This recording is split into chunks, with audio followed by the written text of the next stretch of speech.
Hi, class.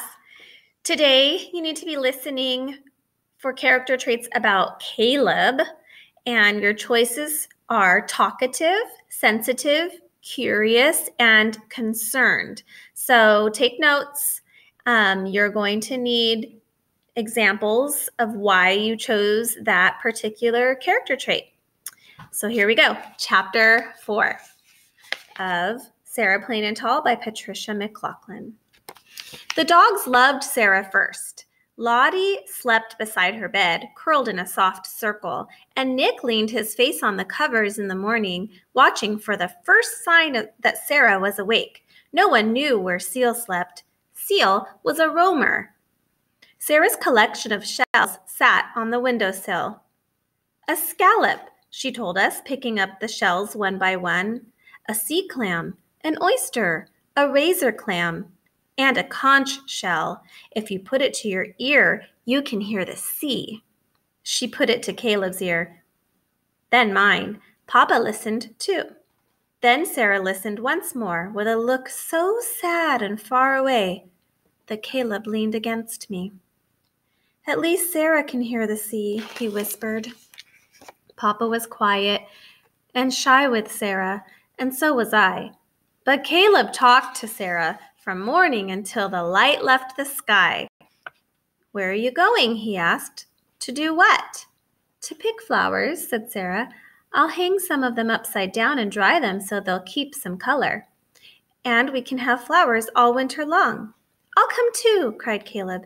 Sara said winter, he said to me. That means Sara will stay. Together we picked flowers, paintbrush and clover, and prairie violets. There were buds on the wild roses that climbed up the paddock fence.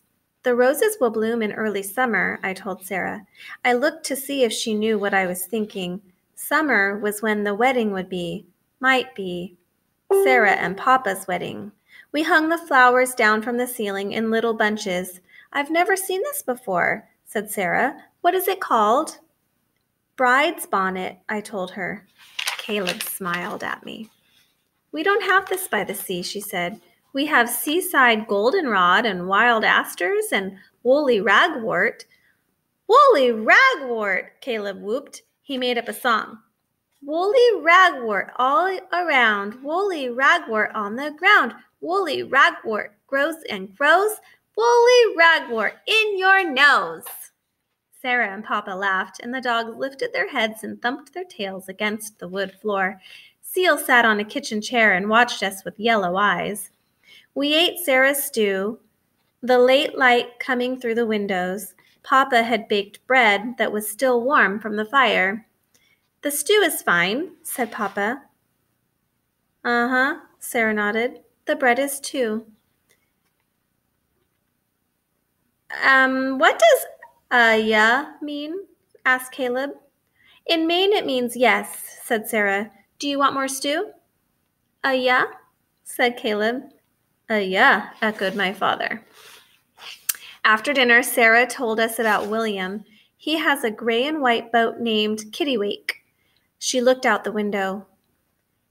That is a small gull found way off the shore where William fishes. There are 3 aunts who live near us. They wear silk dresses and no shoes. You would love them. Yeah, said Caleb. Does your brother look like you? I asked. Yes, said Sara. He is plain and tall. At dusk, Sara cut Caleb's hair on the front steps, gathering his curls and scattering them on the fence and ground. Seal batted some hair around the porch as the dogs watched. Why? Asked Caleb. For the birds, said Sara. They will use it for their nests. Later we can look for nests of curls. Sara said later, Caleb whispered to me as we spread his hair about. Sara will stay. Sara cut Papa's hair too. No one else saw, but I found him behind the barn, tossing the pieces of hair into the wind for the birds. Sara brushed my hair and tied it up in back with a rose velvet ribbon she had brought from Maine. She brushed hers long and free and tied it back too, and we stood side by side looking into the mirror. I looked taller, like Sara, and fair, and thin, and with my hair pulled back, I looked a little like her daughter, Sara's daughter. And then it was time for singing.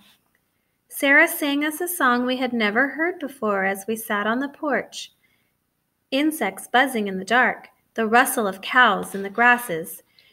It was called Summer is a-Comin' In, and she taught it to us all, even Papa, who sang as if he had never stopped singing. Summer is a-comin' in.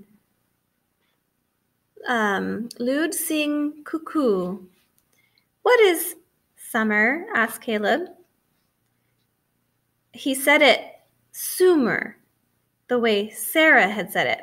Oops, I guess it was supposed to be pronounced soomer, and I was saying summer. Summer, said Papa and Sara at the same time. Caleb and I looked at each other. Summer was comin'. Tomorrow, said Sara, I want to see the sheep. You know, I've never touched one. Never? Caleb sat up. Never, said Sara. She smiled and leaned back in her chair. But I've touched seals. Real seals. They are cool and slippery, and they slide through the water like fish. They can cry and sing. And sometimes they bark, a little like dogs. Sara barked like a seal, and Lottie and Nick came running from the barn to jump up on Sara and lick her face and make her laugh. Sara stroked them and scratched their ears, and it was quiet again. I wish I could touch a seal right now, said Caleb, his voice soft in the night. So do I, said Sara. She sighed. Then she began to sing the summer song again. Far off in a field, a meadow lark sang too. So I'm going to go back to that song because I wasn't reading it correctly. It's in a different language. It's Summer is a-Comin' in. Lude sing cuckoo. So I guess that's a different language. And it means summer is coming. All right, guys. Have fun with your writing journals.